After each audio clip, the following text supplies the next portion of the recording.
On September 19, 1983, during Lebanon's long civil war, the Reagan administration ordered Marine peacekeepers in Beirut to open fire on Muslim militias in the mountains overlooking the city. The Marines had been deployed for more than a year, after the Israeli invasion of Lebanon, to help hold together one of the world's most fractured states. Colonel Tim Jarrett, their commander, warned that an attack would cost the United States its neutrality and its mission. Nevertheless, U.S. ships fired more than 300 rounds of 70-pound shells. Jarrett later wrote, "As the sun set at the end of a tumultuous day, I remarked to members of my staff that my gut instinct tells me the Corps is going to pay in blood for this decision." On October 23, a suicide bomber drove a truck loaded with 12,000 pounds of explosives into the peacekeepers' barracks. 241 Americans died. The largest loss for the Corps in a single incident since Iwo Jima was carried out by a Lebanese group that became Hezbollah, but it was orchestrated by Iran. Washington ordered U.S. warplanes to destroy an Iranian military post in Lebanon, but called off the strike. The Marines moved to underground containers. A few months later, they sailed home, their mission abandoned. The Iranians' goal was to remove the Marines and Western influence, Jarrett recalled last week. And they did. The United States proved in 1983 that it had a tactical advantage, but Iran proved that it had a more wide-ranging strategy, as it has demonstrated repeatedly through the years. The next 4 U.S. presidents avoided a military showdown with the Islamic Republic, even as its strategic advance across the region deepened. The risks and the potential complications were deemed too great. President Trump has said that he, too, has no desire for war, yet he started the new year with a drone strike that killed General Qasem Soleimani, the mastermind of Iran's Expeditionary Quds Force, while he was on a trip to Baghdad. Trump tweeted that Soleimani has killed or badly wounded thousands of Americans over an extended period of time, and was plotting to kill many more. Amid debate in Washington about the intelligence used to justify the strike, Trump said that Soleimani had planned to bomb 4 U.S. embassies, but the administration presented little evidence to support the claim.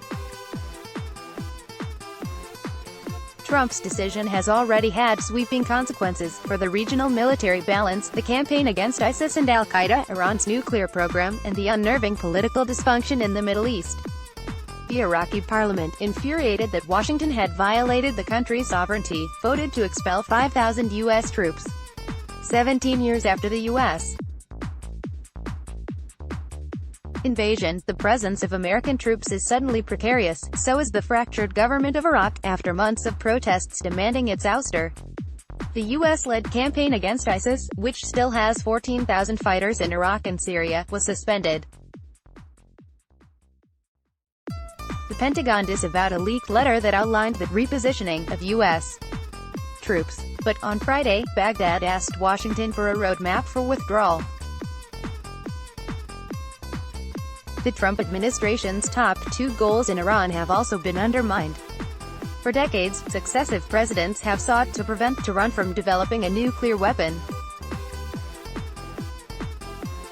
By 2013, the regime was within weeks of being able to build a bomb, the so-called breakout time.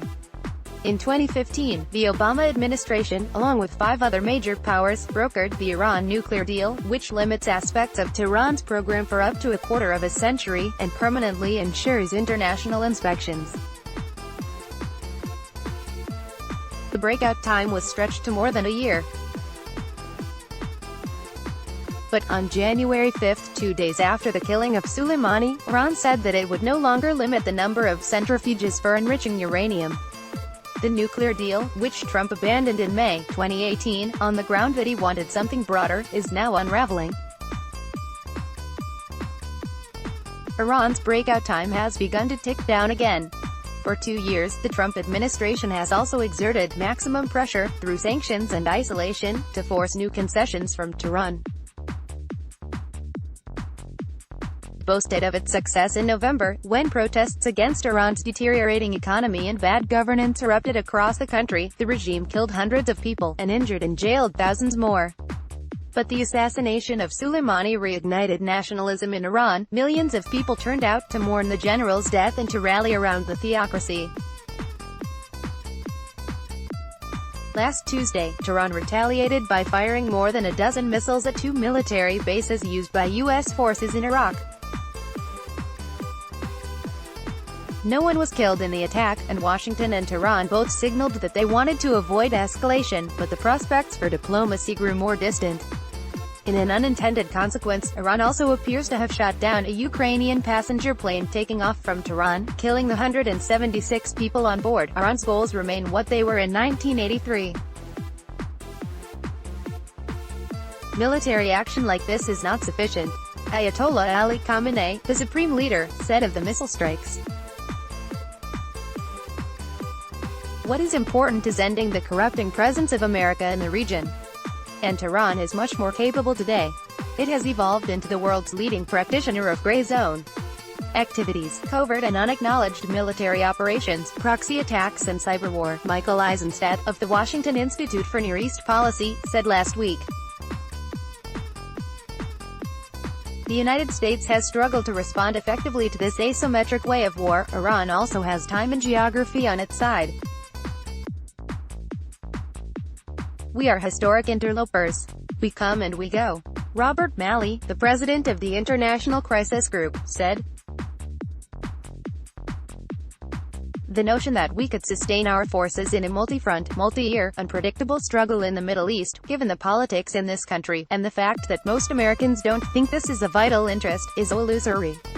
On Thursday, the House of Representatives voted 224 to 194, largely along party lines, to limit the president's powers to make war on Iran. A similar resolution is expected in the Senate. Neither would be binding, but both reflect anxiety in Washington about the consequences of further hostilities. The Islamic Republic marks its 41st anniversary next month.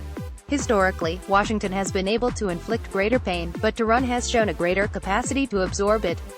The United States has figured out how to react to a militia or to kill a commander, but it still hasn't figured out how, creatively or proactively, to deal with the nation of Iran. Diamond Suit Let's Block Ads.